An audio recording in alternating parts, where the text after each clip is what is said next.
Ha iniciado la grabación. Bueno, acá estamos. Perfecto. Bien. La idea de la próxima hora y media y de las próximas varias horas y media, que van a ser las primeras clases prácticas que tengamos, vamos a introducir más que nada el lenguaje de programación que vamos a usar para esta materia. ¿Sí? Primero que nada, me presento, yo soy Fede Fedest. Estoy acá en Algo 2 desde el cuatri pasado, desde que mudamos a Go, porque bueno, yo ayudé a mudar el lenguaje junto con... No hice mucho, Martín hizo la mayoría, pero bueno, yo estoy acá para decir que hice algo. Y para dar estas clases más que nada. Así que al principio del cuatrimestre me van a ver mucho por eso.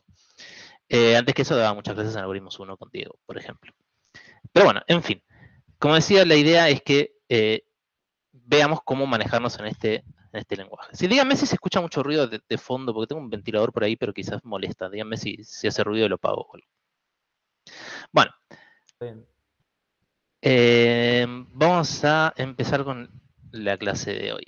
Banquen que... Ah, me olvidé de presentar. ¿Cómo hacía para presentar? Dame un segundito. Porque tengo el Meet acá. ¿Y cómo presento esta cosa? Ah, ahí está. Bueno, veo que ya hay varios que ya encontraron las diapos. Pero no importa. ¿Cómo carajo hago? Deme un segundo. Ah, puedo presentar esta pestaña y... Perfecto. Esta pestaña. ¿Sí? Muy bien.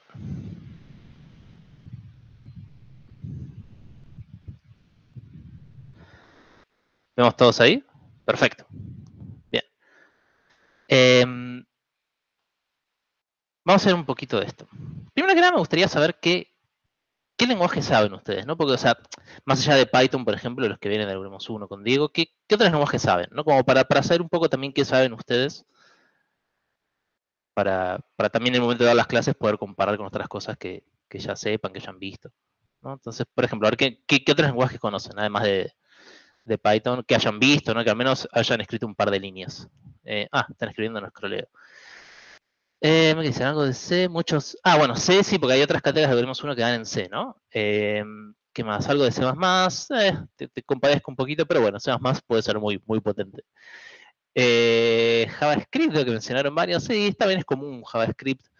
Muchos de los cursitos online empiezan con JavaScript, muchos trabajos en JavaScript haciendo frontend. Alguien que dijo Ruby, mira, interesante. Poca gente conoce Ruby o empieza aprendiendo Ruby. A mí me encanta como lenguaje, lo abrí muchos años con Ruby, eso es muy divertido. Mucho Java, muchos C Sharp. No, C Sharp sí es más raro, porque es como... En su momento C Sharp era como el Java mejorado, y después Java se mejoró, entonces C Sharp es como el Java de Microsoft, simplemente. Entonces, como que si laburas en el entorno de Microsoft... O sea, no está muerto para nada, ¿no? O sea, de vuelta, el entorno de Microsoft es muy grande, hay un montón de sistemas hechos ahí y tiene sentido, pero como que perdí un poco el edge que tenía hace unos años, ¿no? Java hoy en día, la verdad que está bastante mejor que lo que estaba hace 10 años, entonces simplemente en C Sharp no es una opción solo por eso. JS, bueno, supongo que es JavaScript. HTML, CSS, bueno, esos no son lenguajes de programación HTML, pero bueno, es lenguaje maquetado dentro de todo. Ok, está bien, es bastante variado, pero nada muy fuera de lo común. Creo que he preguntado esto antes y me han tirado cosas muy locas. Pero bueno, está bien. Me gusta igual que también la gente sepa un poco de otros lenguajes. Siempre está bueno saber varias cosas de distintos puntos de vista para poder compararlo, ¿no? Porque la idea nunca es casarse con el lenguaje, sino poder obtener las cosas importantes del mismo. Vamos a introducir un poquito, ¿sí? Creo que un par de estas cosas ya las dijo Martín, parece que las voy a pasar medio rápido. Sí, cosa de instalar Linux. Martín ya mencionó el tema de Luckfi, pero cualquier duda que tengan pueden siempre preguntar en el Slack que tenemos nosotros. Sí, también para eso está, o sea, de vuelta. Como nosotros se los pedimos que lo hagan, también podemos responder cosas sobre eso porque nosotros también lo usamos. Por ejemplo, si tienen Mac, también pueden usar eso. O sea, no es necesario que instalen Linux teniendo Mac, porque en el fondo son básicamente lo mismo, ¿no? Ambos están basados en Unix y se puede usar tranquilamente. Para el lenguaje en sí, lo van a tener que descargar de la página de Go, básicamente, es go.dev. Cualquier versión que sea mayor a 1.18 sirve, pero traten de bajarse más nueva. Sí, las nuevas versiones, la 1.19, la 1.20, tienen pequeñas mejoritas de cosas que fueron incluyendo. La importante es la 1.18 por cuestiones que vamos a explicar después, ¿no? Pero mientras se bajen las más nuevas, siempre va a ser mejor. Hay una herramienta muy, muy copada que se llama el Go Playground, que les va a servir para siempre que quieran probar alguna boludez y quizás no estén en su compu propia o por algún motivo no puedan correr y compilar su programa. Esta herramienta también oficial del lenguaje es muy útil. Es básicamente vamos a decirle un compilador intérprete online de Go que nada, nos permite probar cosas rápidas en el momento.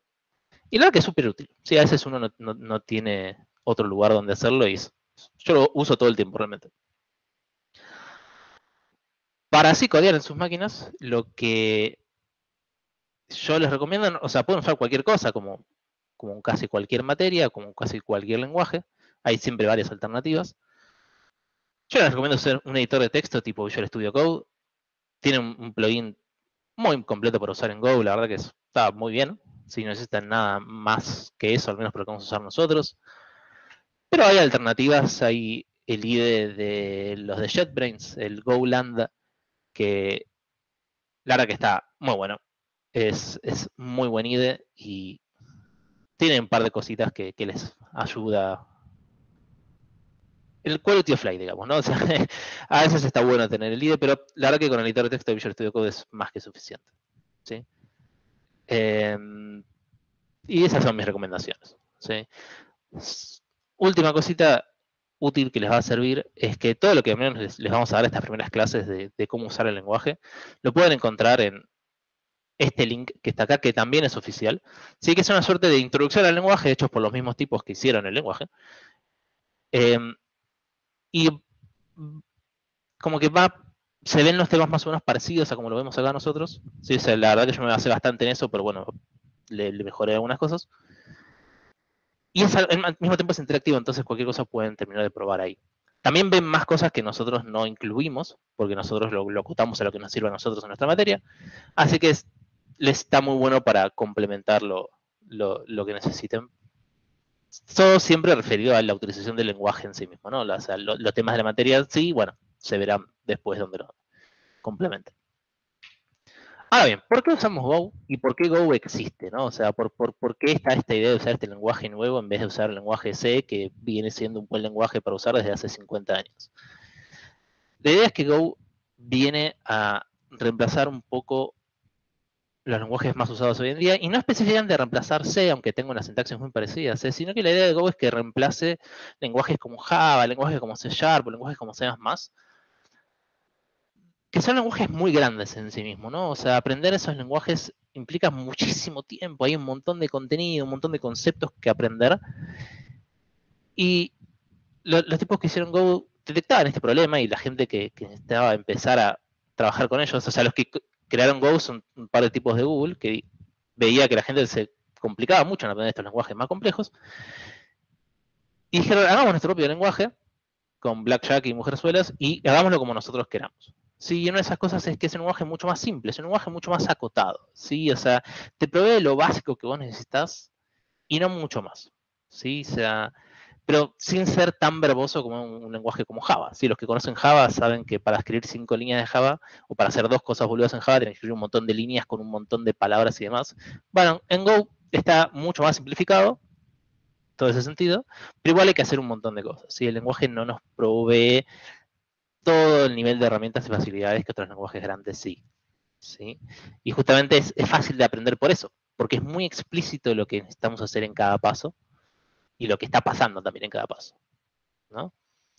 Una de las principales implicaciones que tiene es todo el concepto de objetos, ¿sí? Que por ejemplo los que vienen de Python un poco saben, ¿sí? De haberlo visto en Algoritmos 1, los que usan Java, C Sharp, imagino que saben objetos, por eso usan esos lenguajes. Bueno, todo eso se simplifica, ¿sí? Se simplifica muchísimo,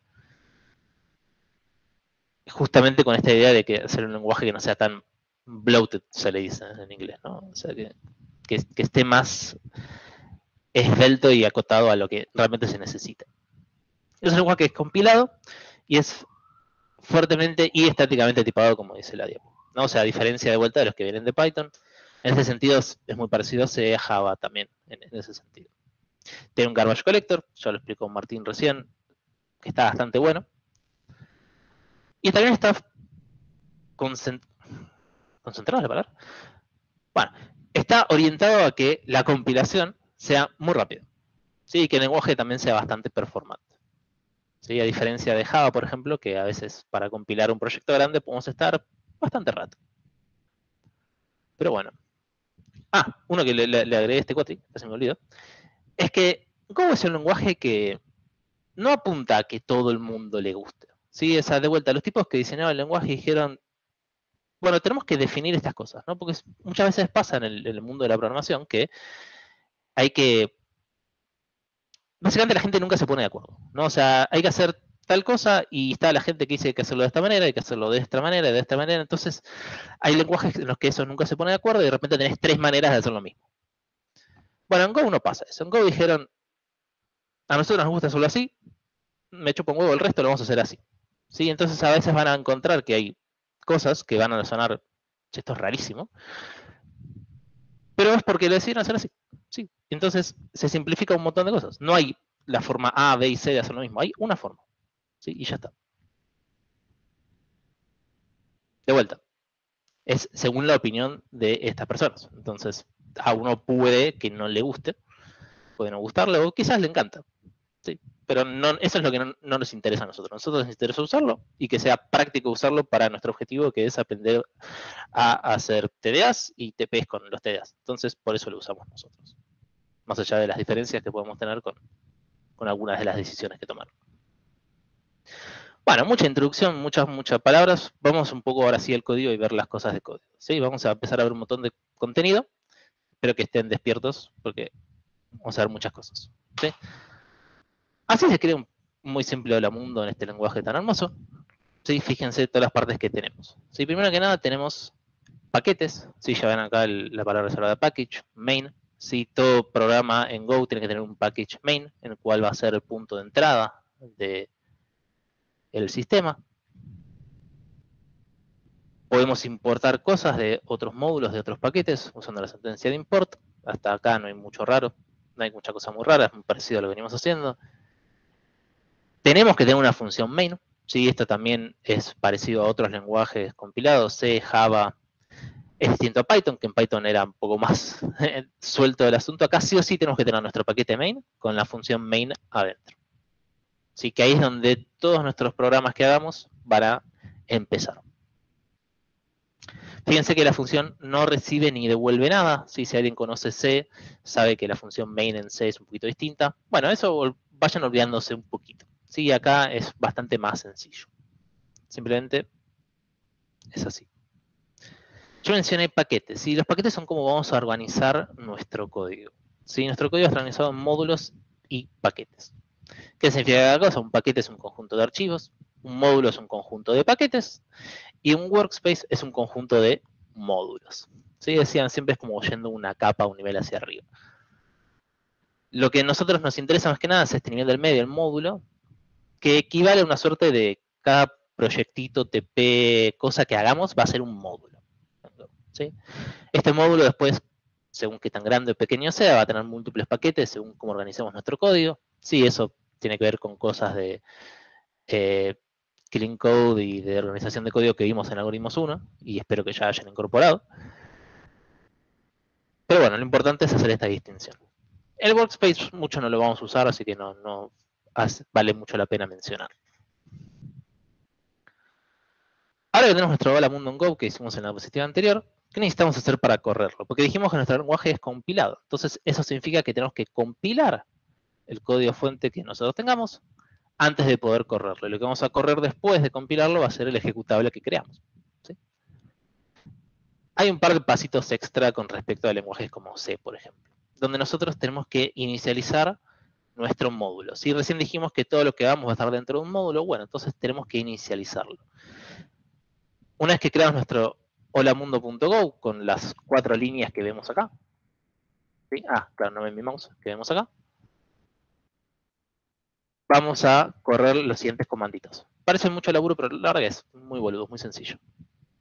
Primero inicializamos el módulo, si le ponemos un nombre a nuestro módulo, que sea obviamente descriptivo de lo que estamos haciendo, va a ser el nombre de nuestro proyecto. En el directorio padre donde nos encontremos vamos a hacer prácticamente lo mismo, pero con el workspace que le decía recién. Lo inicializamos y le vamos a decir que use el módulo que acabamos de crear. Y ahora sí, acá me falta un pasito, que es que en el directorio del módulo vamos a compilar y crear nuestro ejecutable. Y luego vamos a correr nuestro ejecutable. ¿Sí? Los que vengan de C, esto les va a resultar muy parecido. Pero bueno, una pequeña diferencia. En Go tenemos un comandito que básicamente encapsula estos dos en uno, que es el go-run, donde básicamente compila el código, crea el ejecutable y corre el ejecutable y después borra el ejecutable que creó. ¿Sí? Eso nos evita los errores típicos de, estoy corriendo el programa y no se actualizó, me olvidé de compilar. Bueno, eso no nos pasa si usamos el go-run siempre. ¿Sí? Es una buena práctica usarlo para que no nos pase eso de recién. Hasta ahora todo muy sencillo. ¿Sí? Vamos a ver un poco más de cosas del código. ¿Sí? Todavía no. Me faltó mencionar, bueno, medio que se los dije ya, pero estos comanditos los vamos a tener que correr algunas veces. Vamos directo. Estos comandos que están en amarillo los corremos una vez por módulo, o sea, cada vez que creamos un nuevo módulo o proyecto, los vamos a correr. El workspace lo vamos a hacer una única vez, ¿sí? Porque vamos a tener un único workspace, vamos a tener todos nuestros módulos. Y obviamente después, cada vez que queramos correr nuestro programa, vamos a hacer el go run con el ejecutable. ¿Sí? No se preocupen si esto pasó medio rápido y quizás es medio gris. Después hay un par más de diapositivas donde esto lo menciono un poco más en detalle. Y después cuando lo corran en su consola van a ver que es muy sencillo, muy boludo. ¿Sí? Pero bueno, por ahora dejémoslo acá. ¿Sí? Si no se incorporó del todo, no importa, no es la idea tampoco. Después lo pueden volver a chequear en las diapos. Sigamos un poco, ¿sí? Porque hay mucho para hablar y mencionar hoy. Hay un par de herramientas más que vienen con el lenguaje, no solamente compilar, que la verdad que son muy útiles. Una de ellas, y de las más útiles, para mí es el GoFormat, que es el GoFMT que tenemos arriba, que es básicamente otro comando que podemos correr, que nos formatea el código automáticamente. ¿Sí? ¿Qué me refiero con esto? Muchos lenguajes tienen estándares para definir cómo se tiene que estructurar el código. ¿Sí? ¿Cuántos espacios o tabs hay que poner? ¿De qué tan ancho el tab? ¿Cuántas líneas entre? ¿Cómo es el orden de los imports? ¿Cómo está el cosa? Bueno, todo eso genera un montón de discusiones, porque siempre tenés la persona A que dice una cosa, la persona B que dice otra, entonces después tenés, en vez de tener un estándar, tenés múltiples estándares, ¿sí? Que compiten entre sí. La gente que hizo Go dijo, esto nos da por las bolas, vamos a hacer un único estándar y no se puede hacer otro, ¿sí? Todos los repositorios, todas las piezas de código que están escritas en Go, se van a formatear de la misma manera, usando GoFormat, ¿sí? Y nadie lo puede cambiar. Listo, es así.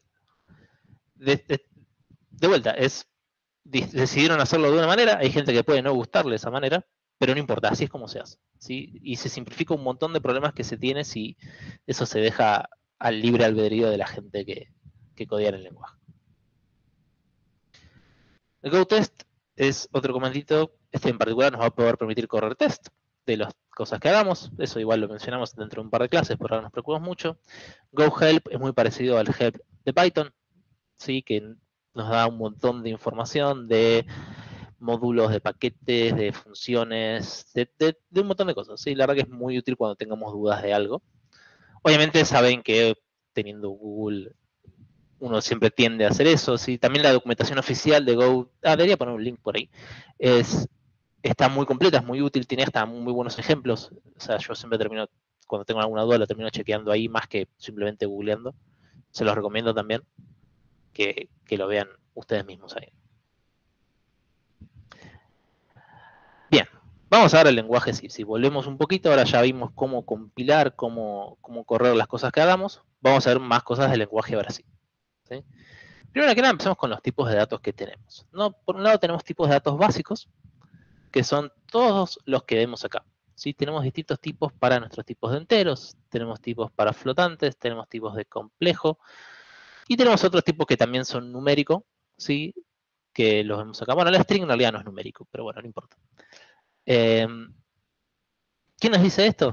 A diferencia de vuelta, yo siempre lo voy a comparar con los lenguajes que ustedes más conocen, que son Python, C, tal vez Java. Esto es prácticamente igual que en C. Los que vienen de Python, nosotros teníamos el tipo entero y como que mucho no nos interesaba qué hacía por detrás. Acá nos interesa bastante más porque ahora que empezamos a ver un poquito más el detalle de la memoria que nosotros manejamos, los distintos tipos de datos que nosotros manejamos también van a tener distintos tamaños en la memoria. ¿Sí? Y eso es súper importante. Fíjense la siguiente tablita. ¿Sí? Este numerito al lado del int me va a decir cuántos bits pude almacenar. Y cuántos bits pude almacenar me va a poder permitir almacenar un rango de números más grande o más pequeño, ¿no? Según el uso que yo le quiera dar. Tengo los tipos, por decirle, con signo o signed, y los tipos unsigned, por eso la U, que son números que no tienen signo. Van a ir de 0 hasta, bueno, el número definido acá. Los otros van desde el número negativo hasta el número positivo. Estos números tienen que ver con la cantidad de bits que se puede almacenar en este tipo de variable. ¿Por qué es justo este número? Porque, bueno, este número es 2 a la 8, ¿sí? Que son 256. Este número es 2 a la 16, que son 65.536. Y bueno, se imaginarán que estos 2 a la 32 y estos 2 a la 64. 2 a la 64 es un número tan grande que no me entra en 2 diapositivas más o menos. Hoy en día la mayoría de los procesadores están hechos en 64 bits. ¿Sí? Pero bueno, estos son quizás un poco más de detalle de lo que ustedes necesitan. ¿Sí? Esto lo van a ver bien en la materia que viene, si no me equivoco, en estructuras del computador, donde sí van a ver bien el detalle del código máquina, cómo se traducen estos bits de unos y ceros a lo que nosotros vemos en pantalla. Pero bueno, tienen que saber que está ahí, en el fin y al cabo, ¿no? Eso es lo que nosotros queremos que sepan. ¿De qué sirve todo esto? Bueno, nos sirve justamente para poder almacenar en nuestra memoria los datos que, de la forma que nos resulten más útiles a nosotros, ¿no? Si, por ejemplo, tengo números que van a representar, ¿qué puede ser? La edad de las personas, ¿no? ¿Qué tipo de número me convendría usar para eso? ¿Alguien que me quiera responder o adivinar? Unsigned int 8. Int 8. Sí, ¿no? Porque uno, alguien no puede tener edad negativa, entonces tener un tipo sign no tiene sentido. Y dos, tener un tipo más grande que ese tampoco tiene sentido, porque ya 255 es más que de sobra del máximo de edad que alguien puede llegar a tener, ¿no? ¿Qué pasa en cambio si quiero guardar, por ejemplo, números de DNI? ¿No? Un número de DNI puede ser hasta 90 y pico millones, ¿no? ¿Qué tendría que usar en ese caso? O Win32 sería como el más aceptable, ¿no? ¿Qué puedo hacer? Imagínense si, a ver, es un poco más rebuscado. Si yo quiero asignarle un número a todas las personas del mundo, ¿no? Tipo, yo soy el número 1, vos sos el número 1504 y así. ¿Qué tipo de dato tendría que usar? 64, ¿no? Porque el 32 ya no nos alcanza. El 32 va hasta 4.000 millones y hoy en día ya pasamos 8.000 millones. Entonces se me queda corto. ¿Cuál es la diferencia? Que este Win64, para que sea una idea también de la magnitud, ¿no? Porque el Int64 me permite guardar, para que sea una idea, es más grande que la cantidad. No, eso era el 128. Bueno, pero más o menos me permite guardar la cantidad de estrellas que hay en el universo, ¿no? Como para que se dé una idea de la magnitud del número. O sea, estamos hablando de una escala que es tan ridícula que es impensable. Bueno, impensable. La gente en su momento, cuando hacía sistemas usando Int32, decía, ¿cuándo vamos a alcanzar los 4.000 millones? ¿No? O sea, nunca en la vida. Y bueno, fíjense qué pasó hoy en día. ¿Saben qué sistema le pasó este mismo problema? Que estaba hecho en Win32 y de repente no les alcanzó más los números. ¿Alguien sabe de qué estoy hablando? Que esa es medio amplia la pregunta. Sí. El de las IP, ¿no? Exactamente, las IPs, que tenemos, cada dispositivo que se conecta a Internet tiene una IP. Estas IPs son números que van del 0 a este de acá, porque son en 32 bits. Si ven, las IPs tienen 3 numeritos que van del 0 a 255. ¿Qué hicieron los tipos que inventaron la Internet en los 90? No vamos a tener nunca más de 4.000 millones de IPs. Bueno, nadie se podía imaginar el uso que debía tener la Internet después de eso. Hoy en día hay dos estándares de IPs, tenés el IP32, que es el típico, y hay un nuevo estándar que ese es el IPv4, está el IPv6, que es de 128 bits, no 64, 128, que ese sí, es imposible que se alcance en toda la historia de la humanidad, más o menos. Detalles. Sí, o sea, no es algo que quizás a nosotros, como algoritmos 2, nos importe demasiado, pero sí está bueno empezar a ver que existen este tipo de problemas también, ¿no? En la vida real. No es todo color de rosas y tenemos que pensar los tipos de datos cuando hacemos nuestros programas. Pero también puede ser un problema, ¿no? O sea, yo siempre cuento la anécdota de que me pasó algo a la inversa una vez en un TP de organización de datos, que tenía un arreglo, no me acuerdo qué eran, de int16, y de repente me fallaba el programa en la iteración 65.000 y pico. Y tuve 2 días hasta que entendí que el problema era que me estaba pasando de la capacidad de mi tipo. ¿Sí? Justo era el 65.536, y ahí es donde me di cuenta, claro, tengo que usar i32 en vez de i16. ¿No? Entonces, si bien está bueno tener esto en mente, no traten de optimizarlo al máximo, porque les van a pasar este tipo de problemas y todavía no están demasiado cancheros como para cazarlos rápido, y pueden perder 2 días debugueando un programa que, si lo hubieran hecho de la forma simple, quizás no lo tenían. Así que bueno, yo les paso un poco mi experiencia pasada. En fin, si bien estos tipos, nosotros vimos que tenemos todos estos tipos distintos de números, estos tipos se pueden convertir al fin y al cabo, ¿no? Porque quizás en una parte necesito tener un int32, en otra parte necesito tener un int16, y de alguna manera tengo que conectar esas dos partes, ¿no? Entonces, cuando nosotros convertimos tipos, nos pueden pasar dos cosas. Podemos estar truncando la información, cuando pasamos de un tipo más grande a uno más chico, ¿sí? Clic. No pasaba. O, al revés, cuando tenemos de un tipo más chico en uno más grande. ¿Qué significa este truncado? Que cuando tenemos un tipo más grande, que por ejemplo un int32 que metemos en un 16, o sea, esos 16 bits de más que no me entran en el int16, en algún lado, o sea, eso se pierde, ¿sí? Y eso puede llegar a tener información importante para lo que yo necesitaba. Entonces hay que tener mucho cuidado cuando manejemos distintos tipos y convertíamos tipos de uno a otro, porque cuando truncamos puede haber pérdida de información, y cuando promovemos también puede llegar a haber. Sí, son casos un poco más raros, pero bueno, siempre hay que tener mucho cuidado con esto. Por eso los tipos que hicieron Go, viendo cómo se manejaban la conversión de tipos en C, dijeron, che, esto no nos gusta nada. Fíjense este código de acá. Bueno, todavía no vimos mucho, ¿no? Porque estamos definiendo una variable A de tipo entero, una variable B de tipo unsigned int, ¿sí? ¿Qué es lo que pasaría en C? Nada, esto C te hace la conversión y está todo bien. En Go esto no compila, ¿sí? Esto es un error de compilación que me dice que no puedo convertir de un tipo a otro. Implícitamente. Lo que necesitamos hacer, si queremos hacerlo realmente, es hacer conversiones explícitas. ¿Sí? Acá les dejo un par de ejemplitos. Saben que no vimos mucho más de sintaxis, ¿no? Pero creo que el código se entiende por sí mismo. Y acá ven la diferencia, ¿no? O sea, el mismo número, guardado en dos formatos distintos, tiene valores muy distintos. ¿Sí? Ojo con esto. Si después veanla en detalle esto, porque es importante.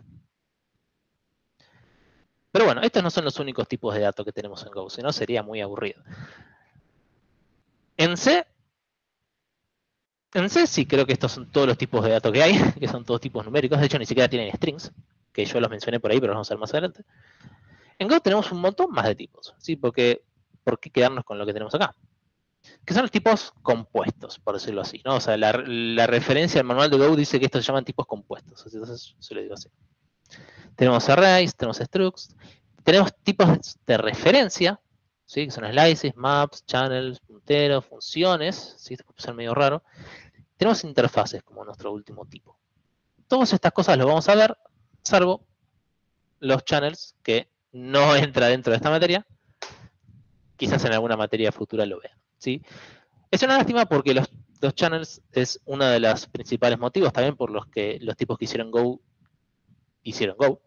Sí que es una manera de hacer programación concurrente bastante distinta a los otros lenguajes más conocidos de hoy en día, distinta a Python, a Java, a C++, por ejemplo.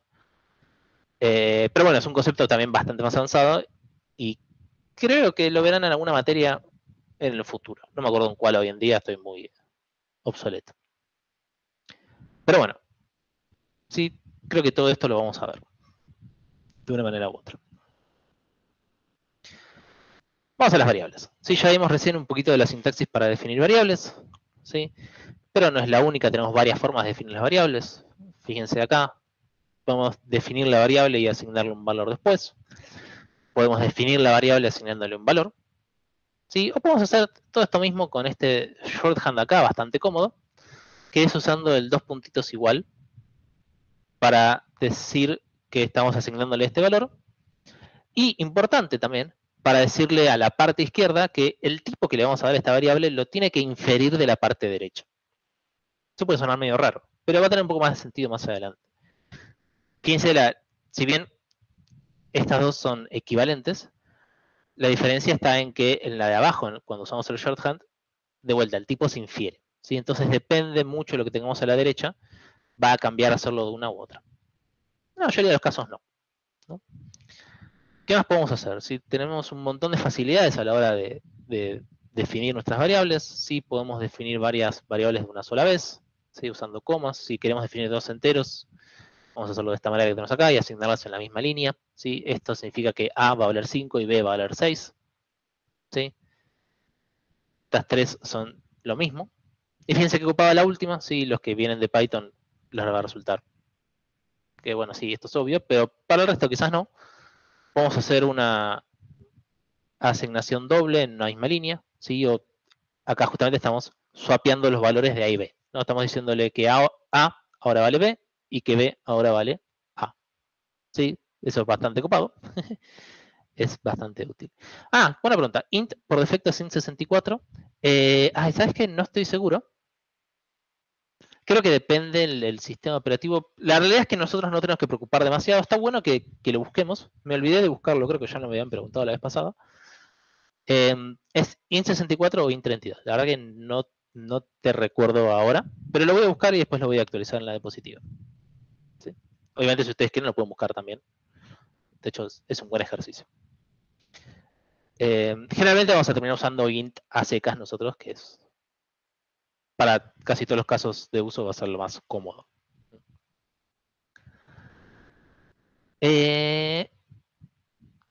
Y un detallecito, esto de vuelta, cosas del lenguaje que a veces parecen raras. El shorthand lo que nos permite es definir la variable y asignarle un valor todo en la misma línea. Lo que significa que si la variable ya está definida, e intento usar el shorthand después, es un error, si eso no compila. ¿Sí?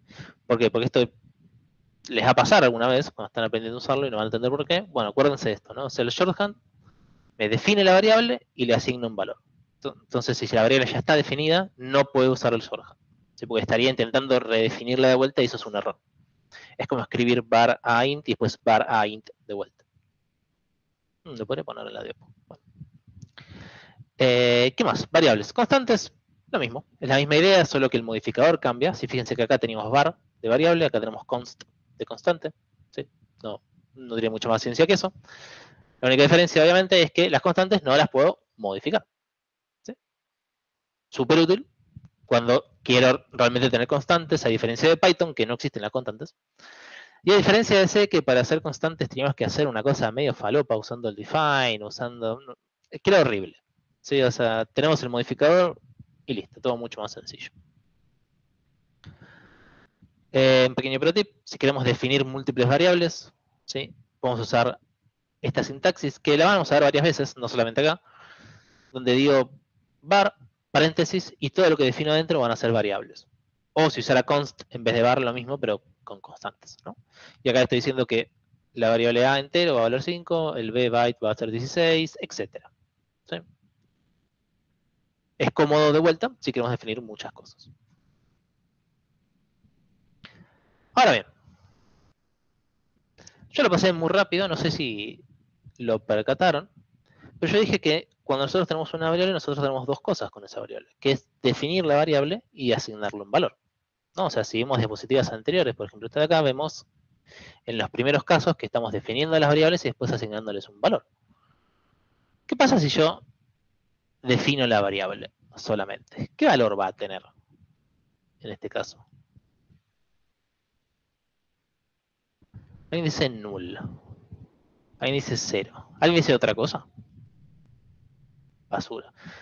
Perfecto, son las tres respuestas que esperaba. ¿Cuál es la correcta? Va a ser 0. ¿Por qué? Porque los distintos tipos que nosotros tengamos van a tener distintos tipos de valores iniciales, ¿sí? En C, esto no era así, en C era basura, literalmente. Bueno, acá no. Acá es un poquito más copado y me permite tener estos tipos de valores, que a veces son útiles.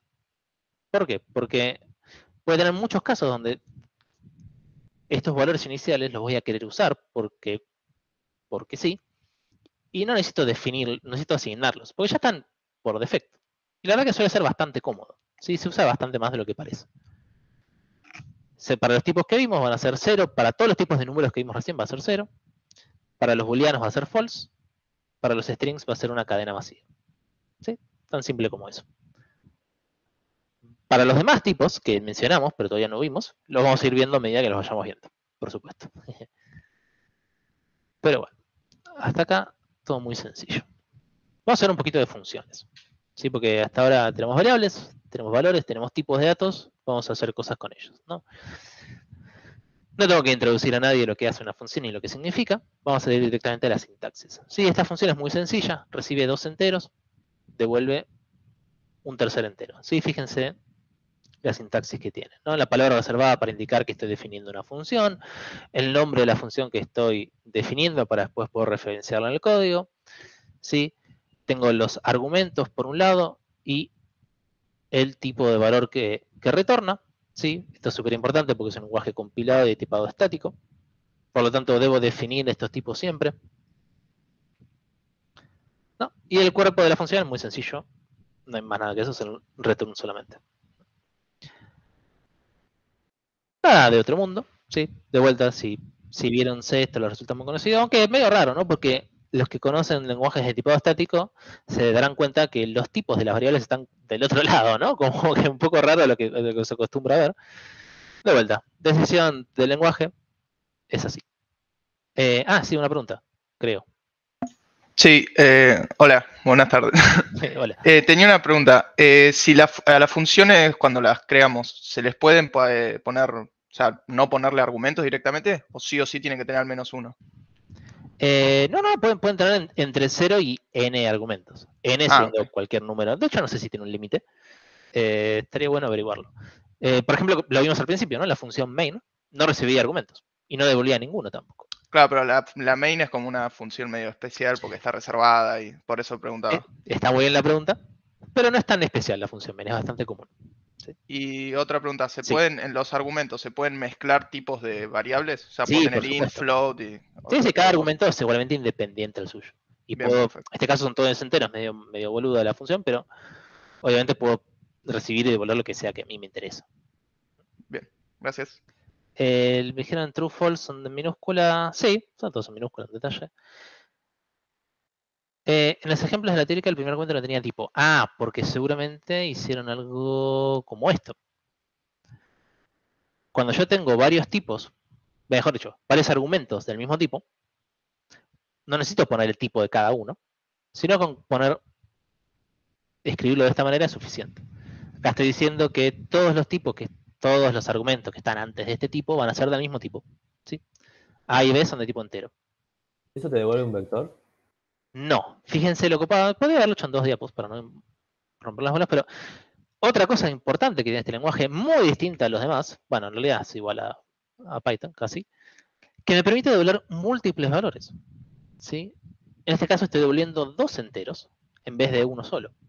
¿Sí? Porque ahora mi función de repente se llama sumar y restar. Entonces devuelvo la suma y devuelvo la resta, separadas por coma. ¿qué está haciendo acá? Me está devolviendo dos valores. No me está devolviendo como en Python una tupla con los valores adentro, no. Me está literalmente devolviendo dos valores. Si tuviera tres, devolvería tres valores o n valores. Eso es muy importante para un montón de cosas que vamos a ver después, de cómo manejar el lenguaje en sí. Y la verdad que es súper útil, porque va a pasar seguido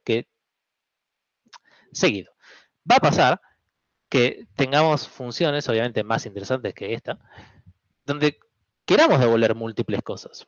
¿Sí? En Python eso lo podíamos hacer, en C lo podíamos hacer con cosas medio raras que ya vamos a hablar, y acá se pueden hacer muy sencillo de esta manera. ¿Sí? Es súper fácil. Ahí voy a la pregunta, ¿se podría hacer A, B, int? Sí, perfecto, eso que dice Lucas en el chat es perfecto, porque A y B serían enteros, C sería de tipo string y tengo tres argumentos de mi función, tal cual. Sí.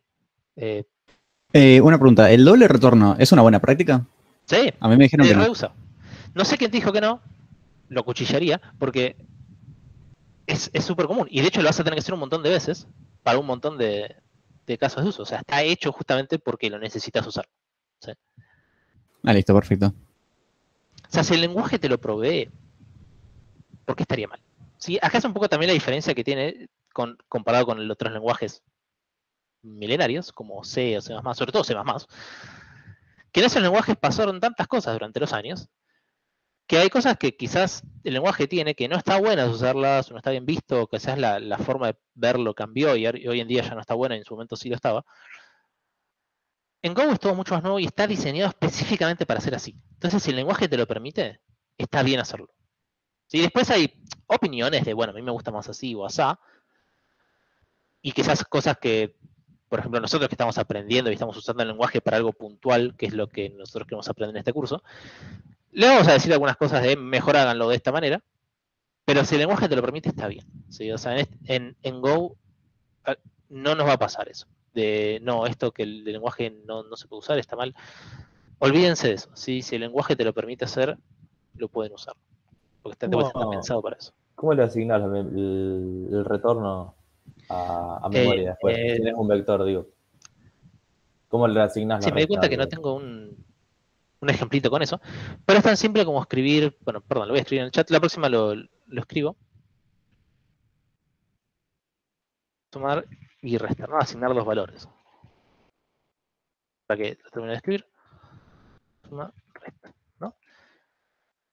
Es en el chat. Yo acá tengo dos variables, suma, coma, resta, y le asigno el resultado de la función sumar y restar a esto. ¿Sí? Ah, excelente. Nota mental, lo tengo que agregar en la diapo. Bien. Pero es súper sencillo, fíjense qué fácil que es. Sí, de hecho puedo usar el shorthand también para que me infiera el tipo de cada uno.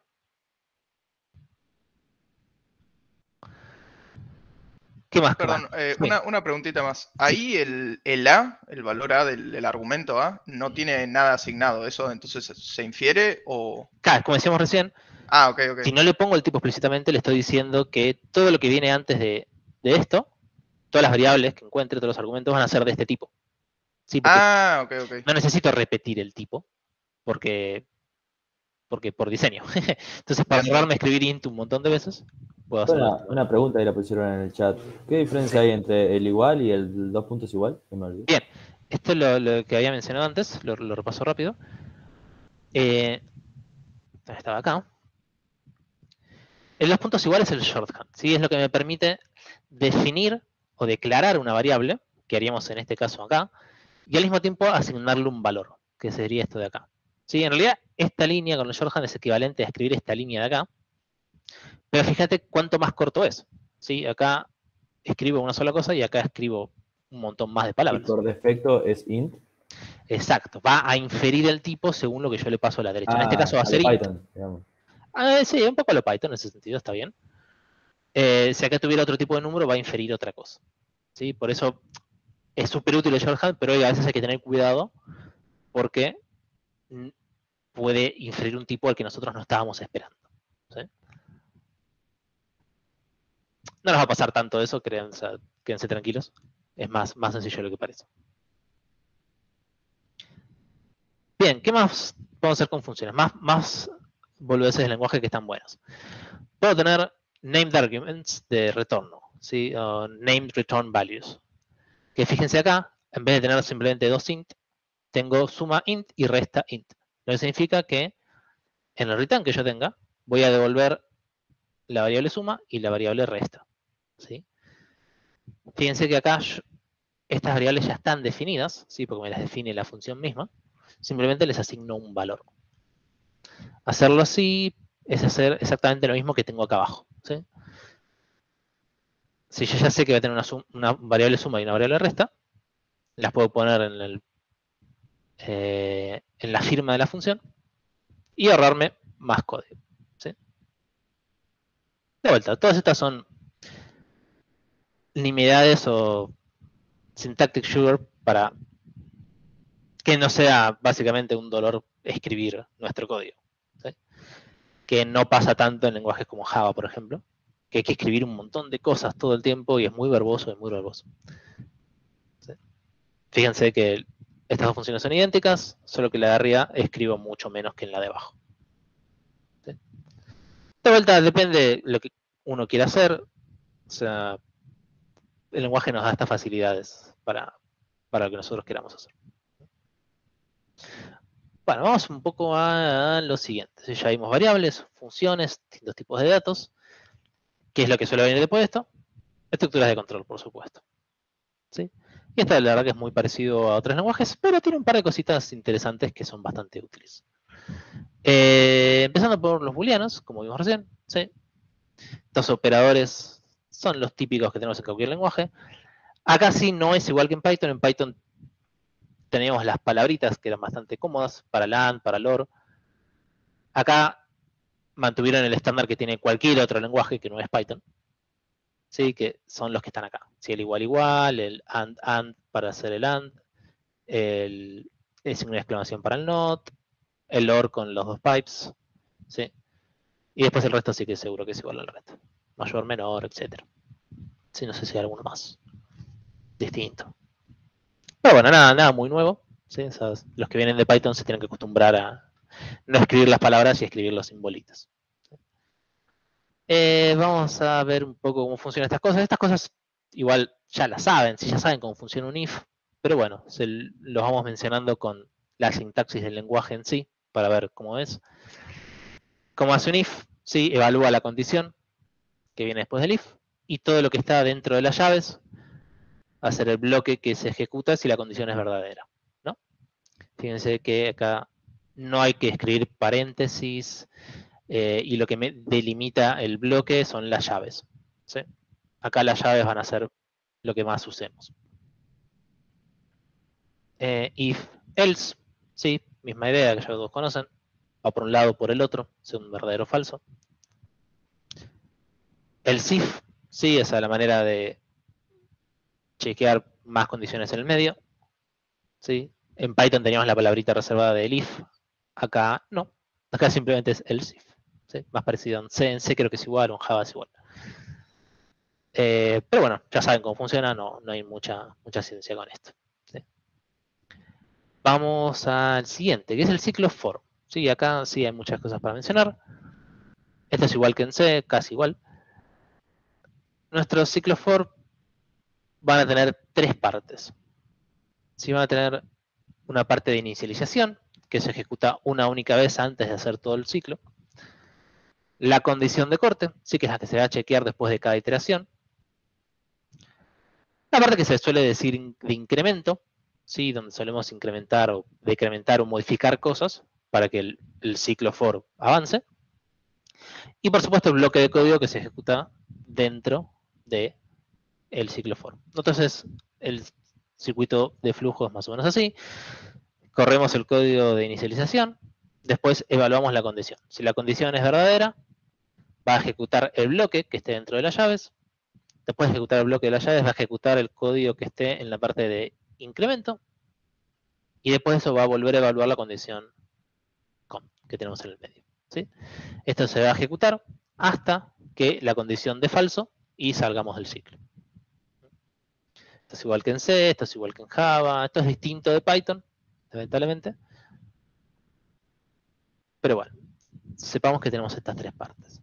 También sepamos que las partes, si bien se escriben de esta manera, en realidad son bastante independientes entre sí, ¿no? O sea, pueden aplicar sobre casi cualquier cosa. Es muy común verlas aplicadas sobre la misma variable. Vamos al ejemplo y ahora vuelvo. De hacer un ejemplo así, ¿no? Si yo quiero hacer algo 10 veces, ¿qué voy a hacer? Voy a definir una variable i que empiece valiendo 0. Voy a decirle que mientras i sea menor a 10, ejecute lo que está acá adentro. Y que luego de ejecutar lo de adentro, ejecute este cachito de acá. ¿Sí? Este cachito de acá lo que me dice es que le sume 1 a i en cada iteración. Ahí voy a la pregunta, un segundo. Entonces, esto lo que va a hacer es, va a inicializar la i en 0, va a ver si i es menor a 10, como es menor a 10, se ejecuta el bloque, después se ejecuta el incremento, o sea, i ahora vale 1, y esto se va a repetir obviamente hasta que i valga 10 y salga de la ejecución.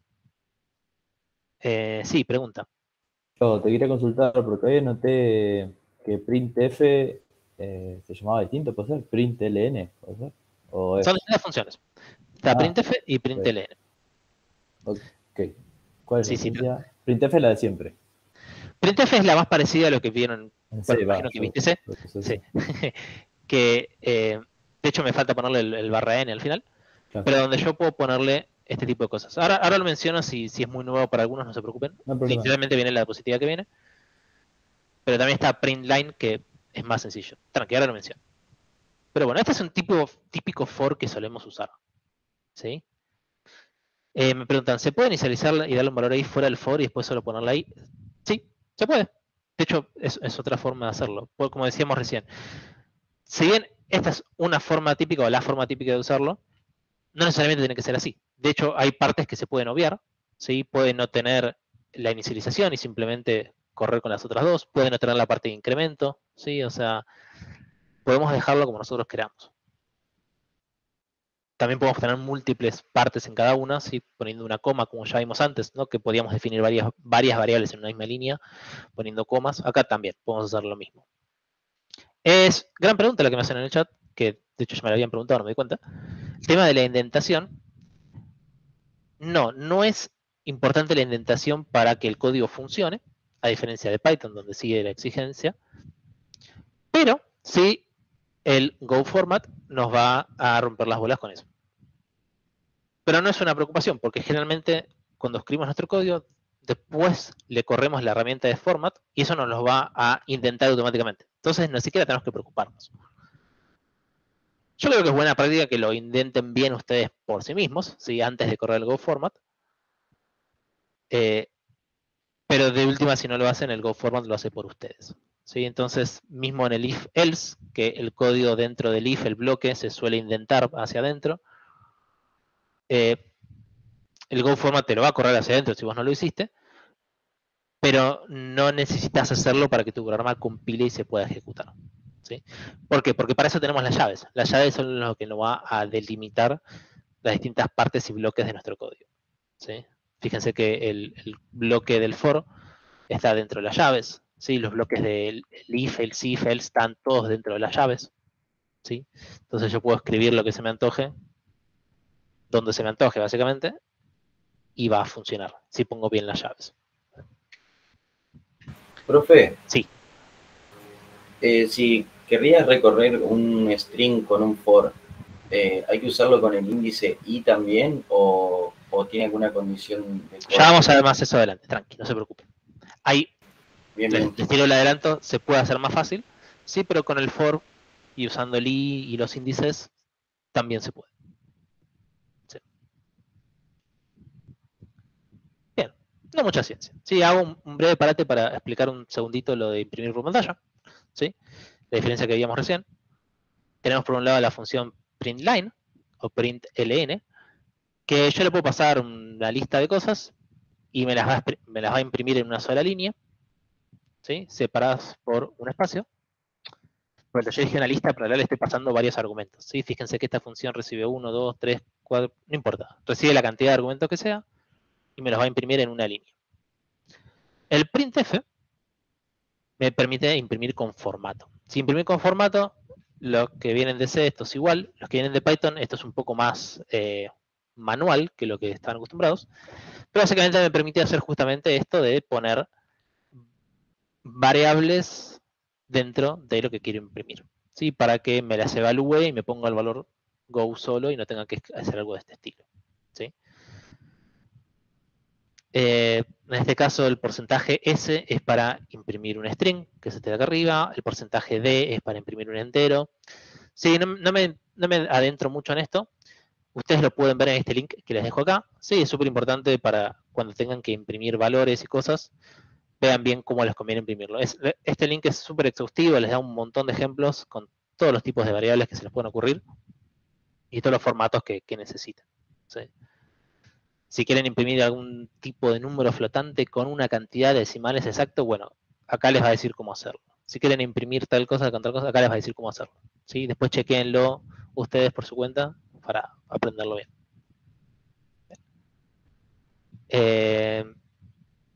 Lo pasé medio por arriba, lo voy a mencionar después, pero fíjense que printline, printf son funciones que están en el paquete format, ¿sí?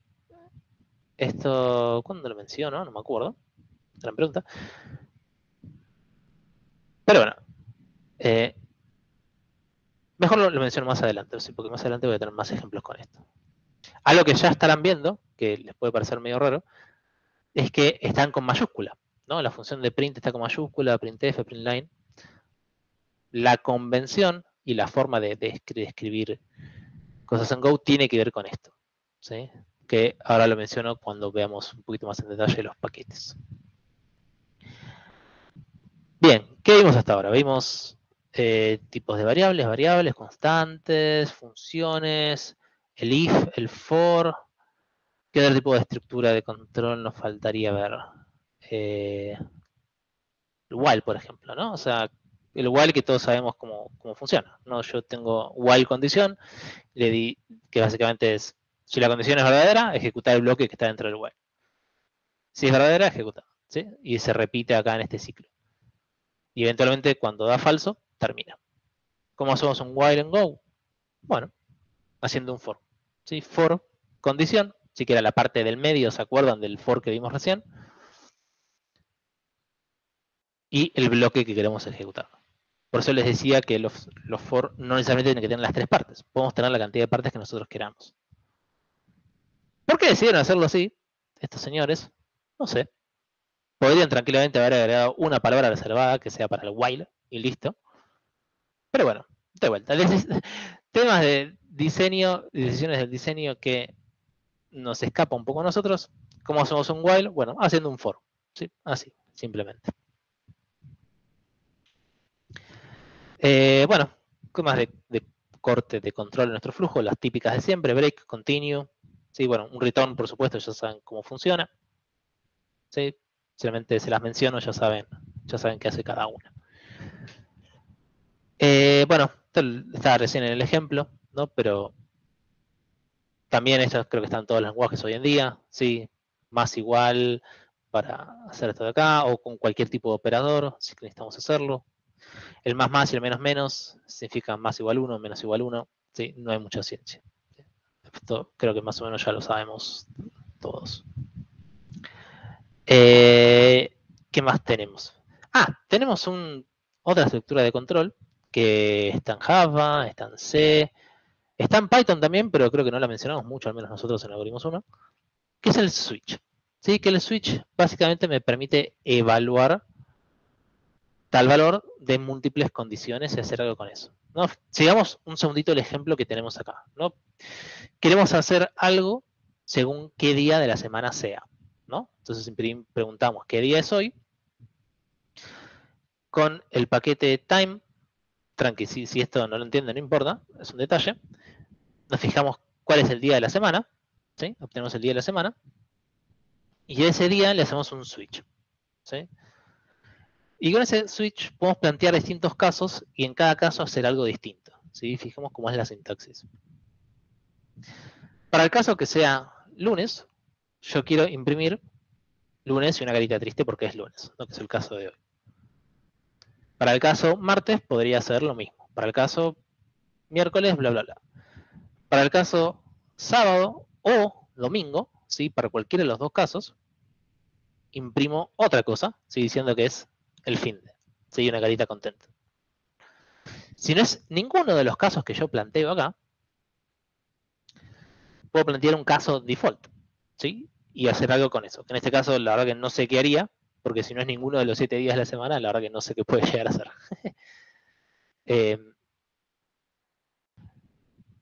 Pero bueno, es bastante cómodo para este tipo de situaciones, donde de vuelta yo tengo múltiples acciones que yo quiero hacer en base al valor de algo.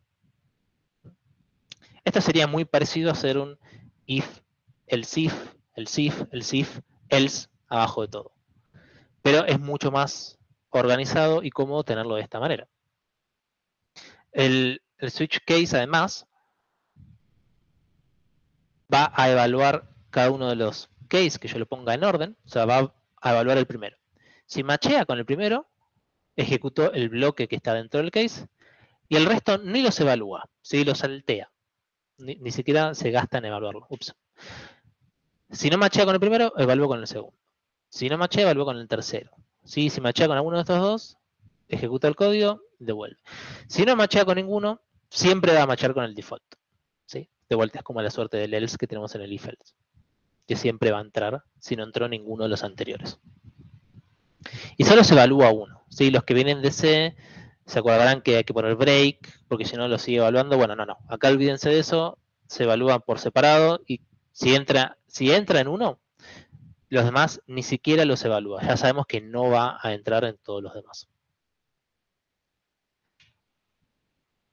Otro uso del switch, ¿sí? Que le podemos dar.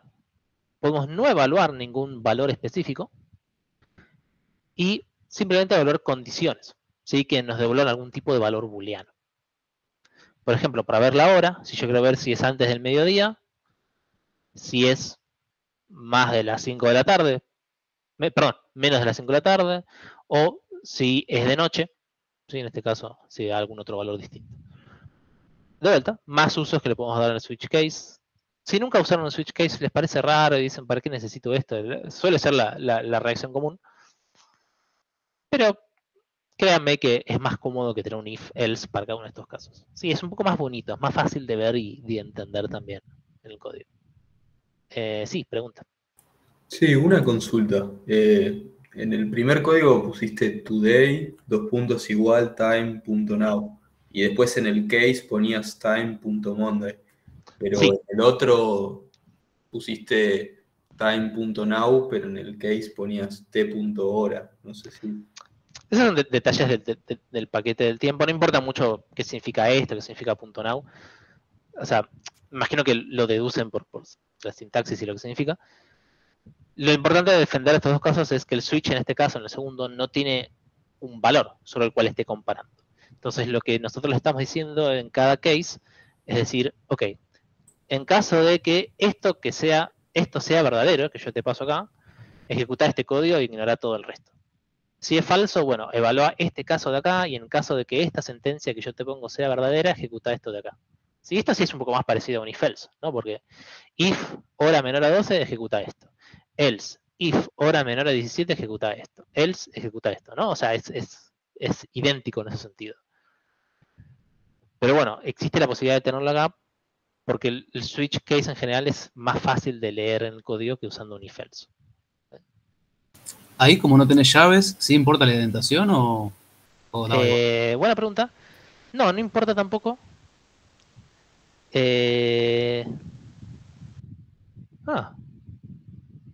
Gran pregunta, porque ahora le estoy dudando porque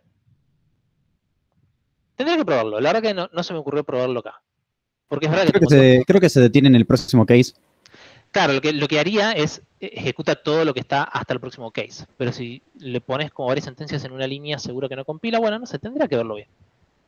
Pero lo que hace es eso, o sea, agarra este case y si esto es verdadero, va a ejecutar todo lo que esté desde acá hasta el próximo case, que pueden ser varias líneas, ¿no? Claro. Pero bueno, lo voy a probar a ver qué pasa. Ahí Bien. preguntarán algo por chat. Perdón, ¿qué me perdí? ¿Nivel de optimización es igual o mejor, peor que los if? Es una gran pregunta. Ahora no estoy muy seguro. El tema del if-else, o sea, al momento de generar código máquina es distinto un switch case de un if-else, pero no nos preocupamos por eso nosotros. O sea, si uno es mejor que otro, la verdad que a lo que nosotros vamos en algoritmos no nos interesa. Si te interesa a vos personalmente, podés buscarlo y ver a ver qué te responde la gente de internet, ¿no? Pero la verdad que a nosotros no nos interesa y la verdad que no sabría responderte. Esa es la realidad. Profe, más que Sí. un if-else, sería como muchos, solo if. Porque si te evalúa una y la otra condición no la evalúa si es true, en cambio el if-else se pueden evaluar más de una, ¿no?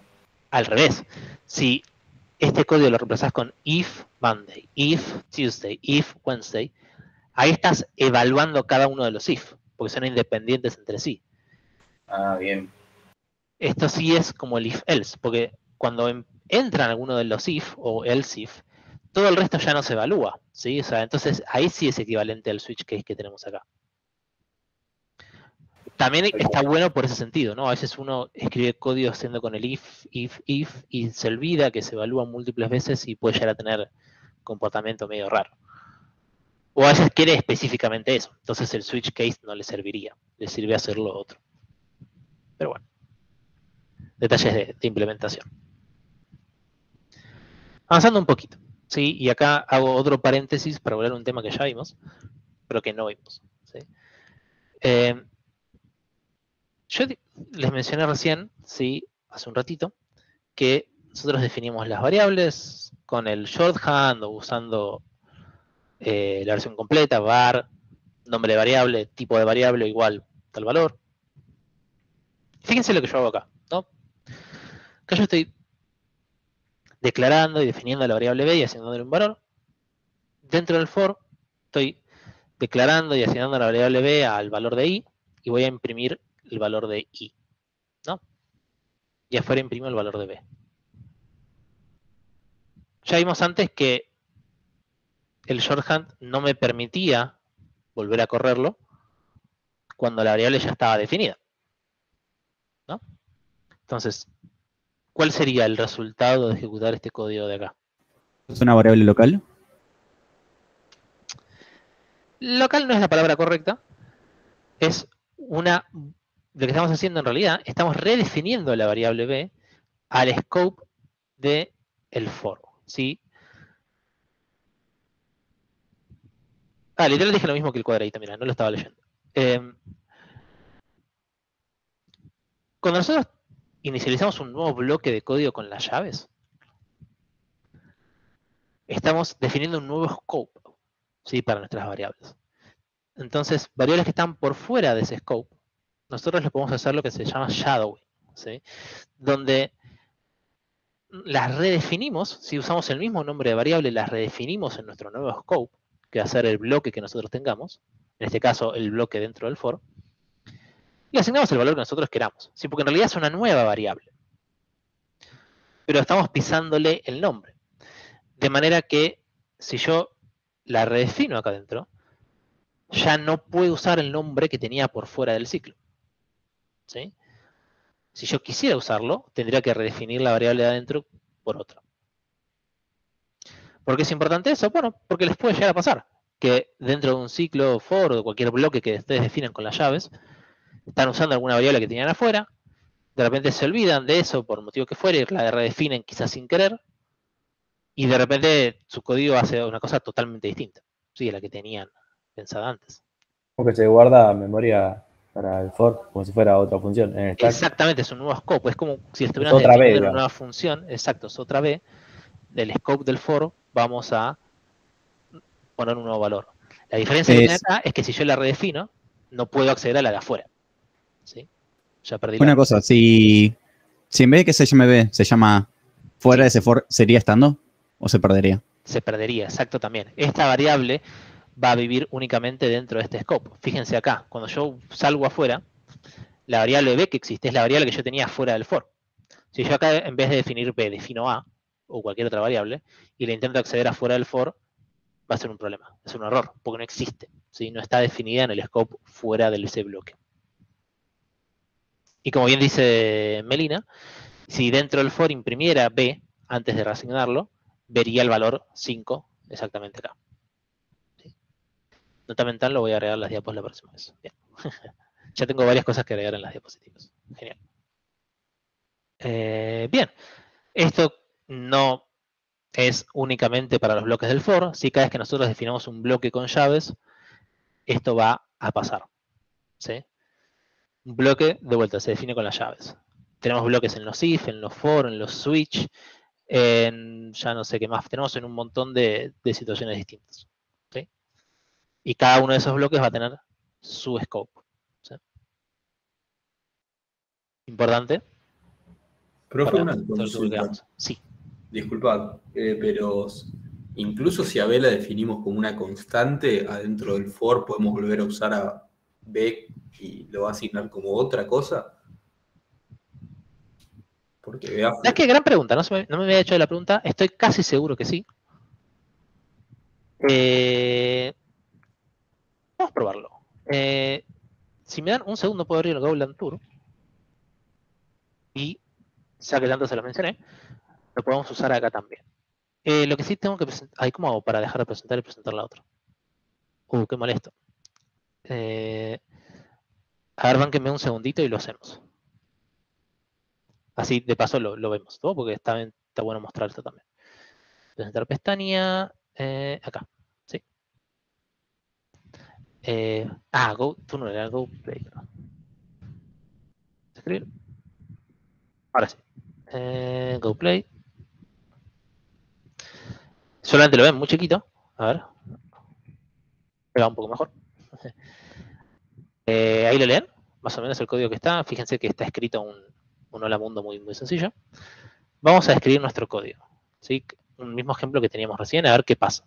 Porque la verdad que es una buena pregunta. Voy a tener const a igual a 5. ¿No? Y después tengo if true. Para a, o simplemente a igual a 4. Format println de a. Y le damos run a ver qué pasa. La ejecuta sin problemas. ¿Sí? O sea que está definiendo una variable a en su nuevo scope. ¿Sí? Es totalmente independiente de la que tenía por fuera. Bueno, buen detalle.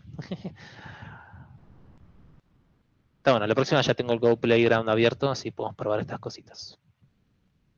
Buenísimo, genial. Profe, Sí. si dentro del for quisieras modificar el valor de la variable para que viviera fuera del scope, ¿existe alguna forma? O sea, si la variable tiene que estar definida por fuera. Volviendo al caso de recién, ¿no? O sea, vamos a hacer dos cosas. Vamos a hacer var b igual a 0. Esto... porque necesito dos variables.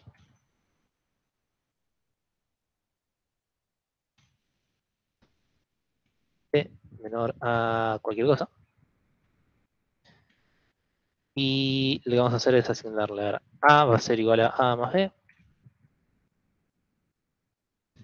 Y voy a hacer que b más, ¿no? Fíjate que acá yo estoy modificando el valor de... boludo. No, está bien. Estoy modificando el valor de a dentro del for. Y todo funciona lo más bien. Pero por supuesto tiene que estar definida afuera. Fíjense que si yo obviamente la defino adentro, se imaginarán que la intento referenciar afuera y voy a tener un error de compilación. Define a con un sitio.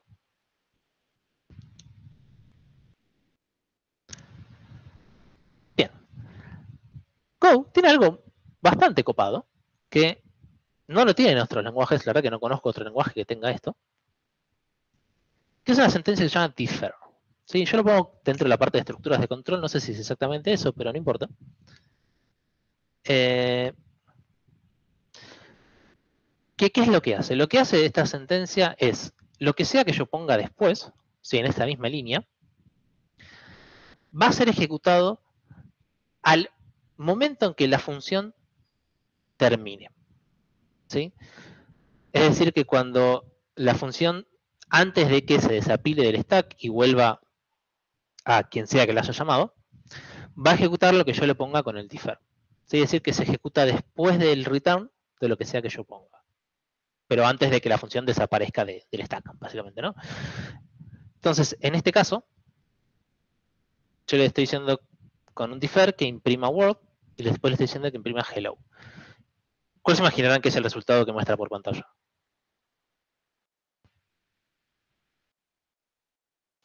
Hello World. Exactamente. Porque me va a ejecutar primero el hello y lo que yo tenía, el print word, va a estar... Bueno, en realidad son 2 líneas, ¿no? Porque sea print line, pero esto me lo va a ejecutar después de todo el resto del cuerpo de mi función. ¿Sí? Entonces queda al final. La pregunta del millón es ¿qué pasa en este caso? No ¿Qué se pasaría imaginan que nada, pasa? no pasaría nada porque no estás pidiendo que hagas nada. Bueno, algo va a pasar, porque la función va a terminar y... Termina primero y luego escribe Word Hello. La función lo que hacía cuando termine era ejecutar los differ. O sea que no importa que no tenga nada fuera del differ, algo va a hacer. ¿Sí? Y va a terminar y cuando termine se va a ejecutar esto. Me dijeron Word Hello. Básicamente hay 2 opciones, ¿no? O esa o Hello World. La respuesta es Hello World, al revés. ¿Por qué? Porque el differ funciona como una pila. De manera que cada sentencia que yo meto con un differ las va a ir apilando, de manera que la primera que yo puse va a ser la última que se ejecute. ¿Sí? Si no vieron pilas hasta ahora, no se preocupen, ya las vamos a ver. Pero básicamente, el último differ que yo escriba va a ser el primero que se ejecute. ¿Sí? Y así van a ir en orden inverso. Entonces se va a ejecutar primero esta y después esta de acá arriba. ¿Por qué es así? Ni idea. De vuelta, decisiones de los que hicieron el lenguaje. No nos interesa mucho a nosotros. Bien. Hicimos un montón de cosas. Todavía nos quedan unos minutos. Perfecto. Hicimos un poco rápido. De hecho, no es LIFO, es FIFO. Es First In, First. No tenés razón. Perdón, no dije nada. Es LIFO. Para mí. Vamos vuelta. Continuando un poco, nos quedan un par de diapos y ya terminamos. ¿Sí? Para volver un poquito al uso de paquetes y módulos que vimos recién. ¿Sí?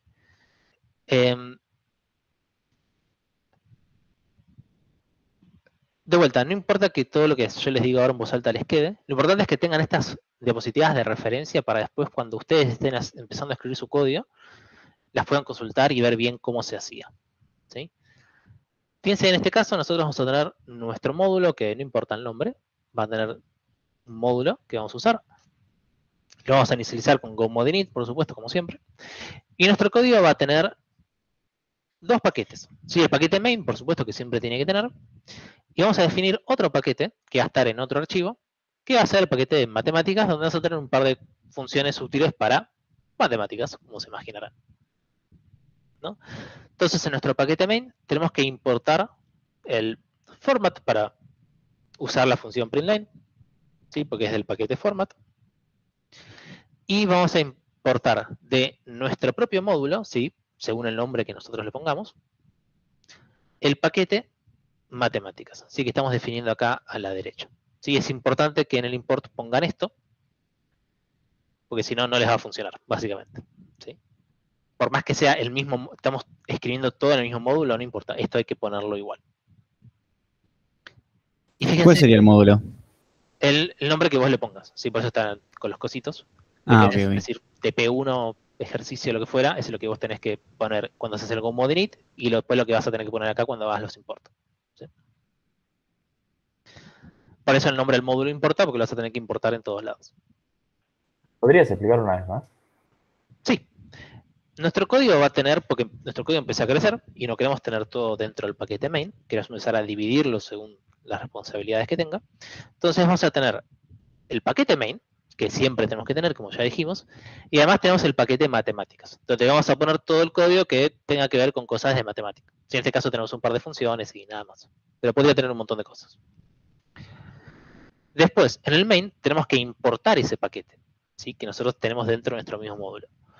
¿Qué vamos a hacer? Primero importamos el paquete o módulo FMT, que es el que tiene la función para imprimir por pantalla, que ya veníamos usando. Y además vamos a importar el módulo matemáticas que definimos en nuestro propio módulo, ¿sí?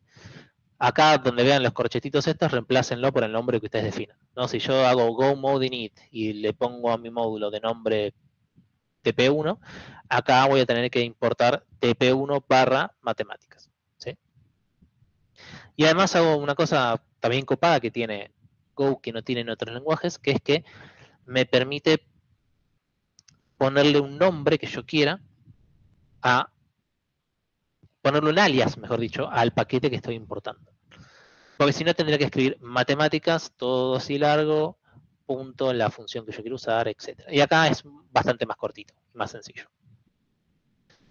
¿Cómo uso todo esto ahora? Bueno, del paquete format llamo a la función printline, fíjense que tiene la P mayúscula, como les venía diciendo antes, y del paquete matemáticas, que yo lo llamé con este alias mate, hago mate punto, y el nombre de la función que quiero ejecutar, que en este caso es área círculo, porque quiero calcular el área de un círculo de radio 3, ¿sí? Que básicamente es lo que hace acá. Obviamente esto me va a imprimir el área del círculo, y acá fíjense que hay un pequeño cartelito que dice que no, que está intentando llamar a la función cuadrado, además de que la escribí mal, que ahora me estoy dando cuenta, pero por más que esté bien escrita, no la puedo llamar. ¿Por qué? Porque esta función no está exportada. ¿Qué significa eso? Ustedes, quizás no la gente que viene de Python, pero la gente que viene de C, que viene de Java. ¿De C? Bueno, en C no me acuerdo, pero en Java seguro, y lenguajes de ese estilo, nosotros podíamos definir cosas de manera privada y de manera pública, ¿sí? Para que, si lo definimos de manera pública, lo puede usar gente que no somos nosotros, y si lo definimos de manera privada, que no lo use nadie más que nuestro pequeño módulo o clase o lo que fuere. En Go no es tan sencillo. En realidad sí es sencillo, es más sencillo todavía, pero los modificadores que tenemos son exportado y no exportado. Todo lo que empiece con mayúscula en un paquete es exportable. Es decir, que se va a poder usar por fuera de ese paquete. O sea, en otros paquetes, ¿sí? Fíjense que del paquete matemáticas yo defino como exportable la función área círculo porque empieza con mayúscula. Entonces desde el módulo main la puedo utilizar, ¿sí? La función cuadrado, como empieza con minúscula, no la estoy exportando. Es decir, que no la voy a poder usar por fuera de este paquete. Entonces, si intento hacer esto acá, voy a tener un error de compilación. ¿Por qué eligieron mayúsculas y minúsculas? Uy, no sé. Les pareció más cómodo que tener un modificador adelante que diga private, public y qué sé yo. La verdad que uno se termina acostumbrando. A mí, de hecho, hasta me gusta. Pero es choqueante un poco al principio, ¿no? O sea, de hecho, es raro que algo empiece con mayúscula. De hecho, también si se fijarán, la convención para nombrar funciones es usando camel case y no snake case como es el caso de C o de Python. ¿Sí? Eso también hay que acostumbrarse, ¿sí? Pero bueno, es cómo se usa en este lenguaje. Me comí esta pregunta, Modinit. Sí, Modinit es el código de nuestro proyectito, ¿sí? Ahora lo muestro, barra TPs, barra TP1, ese es donde hacemos el GoModinit. GoModinit, yo lo menciono más adelante también, después lo mencionamos más en otras clases, nos va a crear un archivito, que es un go.mod, que es lo que me va a definir el módulo propiamente. Sí, pero no se preocupen demasiado, ya lo vamos a ver mejor la próxima. Me estoy quedando sin tiempo. Hacer package matemática, eso siempre lo vas a hacer si lo querés usar desde otro lado, es como hacer un punto H, digamos. No es lo mismo porque el punto H tiene definiciones únicamente, el paquete tiene todo. Claro. Lo voy a tener que hacer cuando voy a empezar a separar mi código en directorios, básicamente, ¿no? De hecho, les quería mostrar la siguiente diapo, donde se ve mejor. Donde, fíjense la estructura que tiene. Perdón, voy a pasar un par de minutos, espero que no les moleste. Igual lo repasamos la clase que viene, pero para cerrar el tema nada más. Yo voy a tener mi carpeta de algoritmos, ¿no? Que va a ser mi workspace, ¿sí? O el working directory. Dentro del Working Directory y Workspace tengo dos módulos. ¿Sí? Módulo 1, módulo 2, no importa mucho qué hace cada uno. Donde cada módulo, de vuelta como les decía, les venía diciendo, es un proyectito. ¿Sí? Cada módulo va a tener su main. ¿Sí? Y adentro, cada módulo puede haber múltiples paquetes. En el caso del módulo 1 tenemos el main y además tenemos el paquete matemáticas, ¿sí?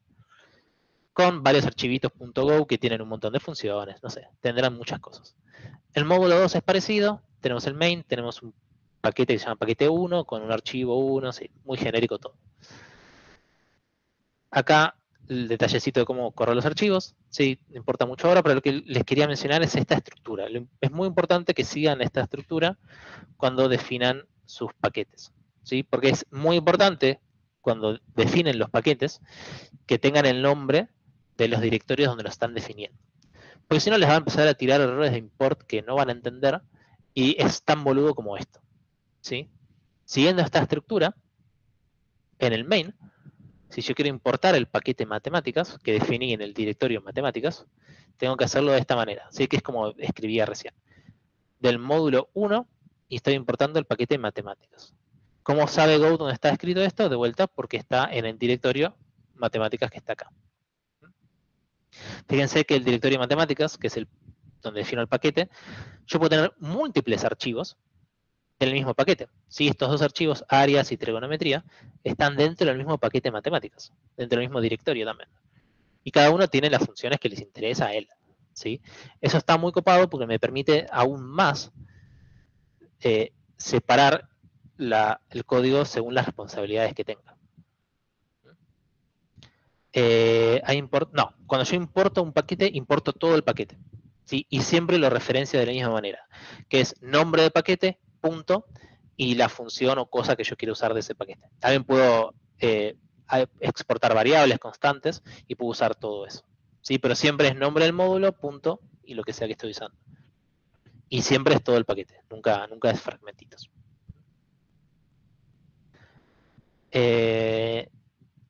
Ya sabiendo esto, es suficiente para lo que van a tener que hacer, creo que en todo el curso, ¿sí? ¿Qué más podemos tener? Podemos hacer lo mismo entre distintos módulos, porque hasta ahora veníamos importando todo el mismo módulo, ¿no? En módulo 1 hago todo ahí, pero si quiero algo que esté en otro módulo, por ejemplo, también lo puedo importar. Fíjense que si este es el main del módulo 2, yo puedo importarlo en módulo 1, especificándole en el path del import, que es del módulo 1. ¿Sí? Por eso se pone siempre el nombre del módulo en el import, porque yo puedo estar queriéndolo hacer desde distintos módulos. Si tengo el módulo 0, importo. Si tengo un módulo, importo otro módulo. Yo lo que voy a estar importando en los otros módulos son los paquetes que no son el main. De hecho, es una buena pregunta qué pasaría si intento importar el paquete main de otro módulo. No estoy seguro que funcione. Lo voy a chequear y después les digo a ver qué pasa. Porque eso no lo puedo chequear en el Go Playground, lo tengo que hacer en mi compu. Pero bueno, no creo que vayan a tener que hacer esto. ¿Sí? Por acá es importante que usen el Workspace, que hasta ahora no nos servía mucho para nada. ¿Sí? De hecho, no era necesario hasta ahora. Pero si quieren hacer esto de reutilizar código entre distintos módulos, sí van a tener que usar el Workspace, que es el que va a saber ir a buscar el código entre los distintos módulos que ustedes tengan definidos. ¿Sí? Bien, lo voy a cerrar acá. De hecho, vimos todo lo que quería ver. Estas últimas diapos las pasé medio rápido, pero no es importante que las vemos con detalle hoy. La clase que viene las repasamos y las volvemos a mencionar. Que ahí también les va a importar más porque la clase que viene les vamos a dar ya las primeras cosas que van a tener que hacer para la siguiente clase. Bien, eso es todo por hoy. Cerramos acá.